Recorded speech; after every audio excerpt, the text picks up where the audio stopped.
Un jour je serai le meilleur vlogueur, je filmerai sans répit. Je ferai tout pour être filmeur et gagner plein de prix. Je parcourrai la terre entière, photographiant avec espoir les petits villages et leurs monastères. J'arriverai à tout avoir. Et je vous dis bonjour pour ce 7e jour de vlog. J'espère que vous avez aimé l'introduction.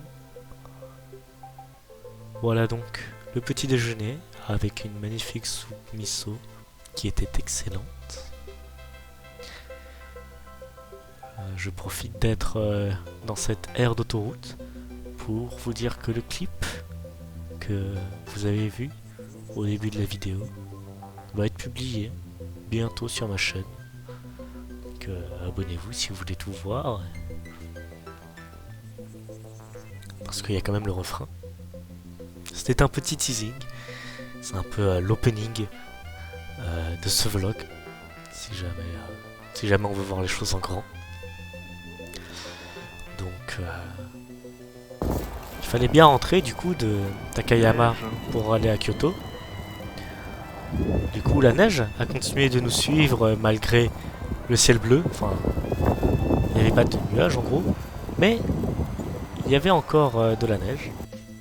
Et du coup j'en ai profité pour prendre une petite boisson et un peu de bœuf séché dans l'aire d'autoroute, le combini de l'aire d'autoroute. C'était très bon, surtout la boisson chaude. Il n'y a pas ça en France. Mais là, vous devez vous demander qu'est-ce qu'on va faire à Kyoto. Eh bien, j'ai enfilé mon plus beau kimono et je vous laisse admirer le résultat.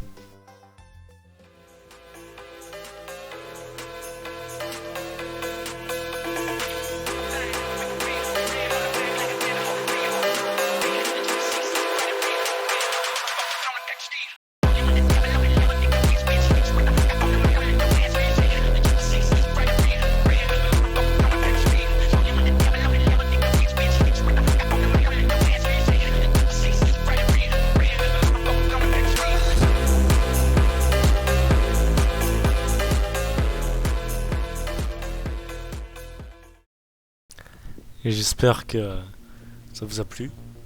Mais évidemment, on n'est pas allé à Kyoto uniquement pour flex. On est aussi allé dans ce magnifique petit temple, pas très loin de là où j'ai flexé. Et quelque chose qui me plaît énormément au Japon, c'est regardez-moi tous ces distributeurs qui servent même des boissons chaudes. Je peux vous dire qu'en hiver c'est bien pratique. Donc là on traverse tranquillement le temple dans un magnifique ciel bleu. Il faisait quand même un peu froid. Et regardez, derrière cette pagode, le retour à la modernité. Finalement, le Japon n'est-il pas un pays justement entre tradition et modernité? Et je sais pas si vous avez vu là, les deux japonaises qui se sont inclinées en passant la porte. C'est la coutume là-bas de s'incliner avant de passer sous ce genre de bâtiment. Donc là on se promène dans cette rue, une très grande avenue. C'est d'ailleurs dans cette avenue que se trouve un magasin très particulier. Je vous dis ça juste à la fin de la vidéo. Qu'est-ce que c'était comme magasin? Et juste à droite, on va bientôt voir les plats que propose le restaurant. Parce que ce qu'ils font beaucoup là-bas, c'est des petites reproductions en plastique des plats pour qu'on puisse voir à quoi s'attendre. Et ça donne quand même beaucoup envie. On parle, mais on a fini par se rendre dans un de ces restaurants, juste derrière l'avenue, donc vraiment c'est très proche. Et je vous laisse sur cette fin de journée avec quelques photos.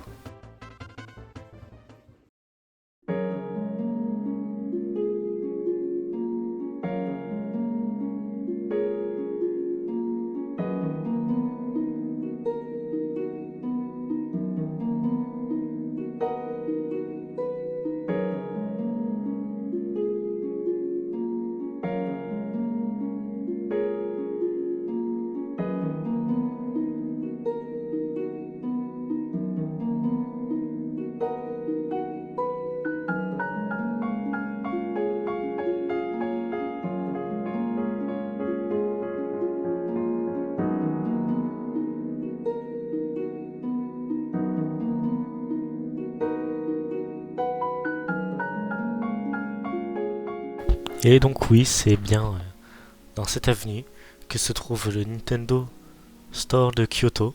Je m'attendais à rien et j'étais pas déçu. Des figurines, des peluches, même des gachapons pour avoir des miniatures. Si je retourne au Japon, je vais y retourner parce que il y a plein de goodies exclusifs à là-bas. J'ai pu ramener une peluche Kirby notamment.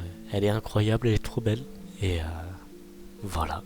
Un endroit que je vous recommande si jamais vous appréciez les univers de Nintendo. Il y a même les petites chemises d'Animal Crossing que Tom Nook a sur l'île déserte. Sur ce, en tout cas, merci de m'avoir suivi pour ce 7e jour.